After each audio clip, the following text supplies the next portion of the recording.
Hello दोस्तों, स्वागत है आपका स्टेनो विद बिंदास सिम में। आज फिर से हम आपके लिए ऊर्जा लेके आए हैं जिसका टॉपिक है उपासना। और गति रहेगी 80 वर्ड पर मिनट। डिक्टेशन स्टार्ट होगी 5 सेकंड बाद।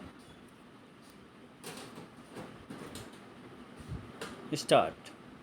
भारतीय धर्म संस्कृति में प्रत्येक मनुष्य के कल्याण के लिए ईश्वर की दैनिक उपासना के उपक्रम को महत्वपूर्ण बताया गया है।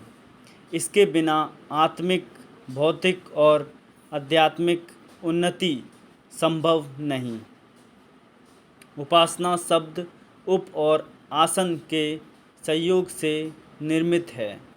उप यानी पास और आसन यानी बैठना, अर्थात मनुष्य जिस किसी के पास बैठता है उसकी विशेषताएं उसे प्रभावित करती हैं। अग्नि के पास बैठने से ताप, तालाब के पास बैठने से शीतलता, फुलबार के समीप बैठने से सुगंध की प्राप्ति होती है। जिस प्रकार से सांसारिक वस्तुएं व्यक्तियों के पास बैठकर व्यक्ति उनके गुणों, अवगुणों, स्वभावों से प्रभावित हो जाता है, ठीक उसी प्रकार ईश्वर के पास बैठकर व्यक्ति ईश्वर की शक्ति, कृपा को प्राप्त करने में सफल हो जाता है। उपासना के उपक्रम के द्वारा व्यक्ति अपने आत्मा को परमात्मा से जोड़ता है। यही आत्मा का असली धर्म कर्म है। प्रभु को प्राप्त करना ही आत्मा की भूख है। परमात्मा से जुड़कर ही आत्मा तृप्त होता है। जिस प्रकार शरीर को प्राण की आवश्यकता है, उसी प्रकार ईश्वर उपासना आत्मा की प्रमुख रूप से अनिवार्य आवश्यकता है। जिस आत्मा पर परमात्मा का प्रकाश न बरसता हो उसे अनाथ समझना चाहिए।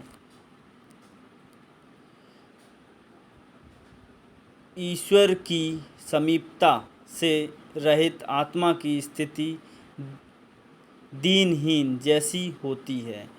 परमात्मा हमारे समीप है, किंतु व्यक्ति उनसे विमुख होकर जीवन जीता है।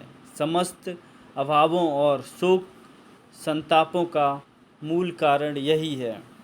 उपासना के उपक्रम से आत्मा परमात्मा की तरफ उन्मुख होता है। उपासना के द्वारा ही आत्मा और परमात्मा के पास पास बैठने का अवसर प्राप्त होता है।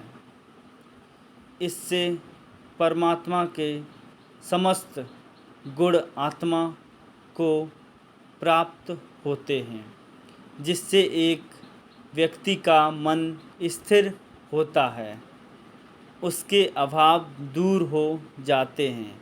आत्मा परमात्मा से जुड़कर ही तृप्त और संतुष्ट होता है। इसलिए उपासना मानव जीवन का प्रमुख सच्चा धर्म है। यह ऊर्जा का शॉर्ट एंड वर्जन है। जो लेटर आपको बनाना ना आए वो यहाँ से देख के आप बना सकते हैं। और हमारे चैनल को लाइक, शेयर एंड सब्सक्राइब करना ना भूलें दोस्तों। ओके, थैंक यू दोस्तों।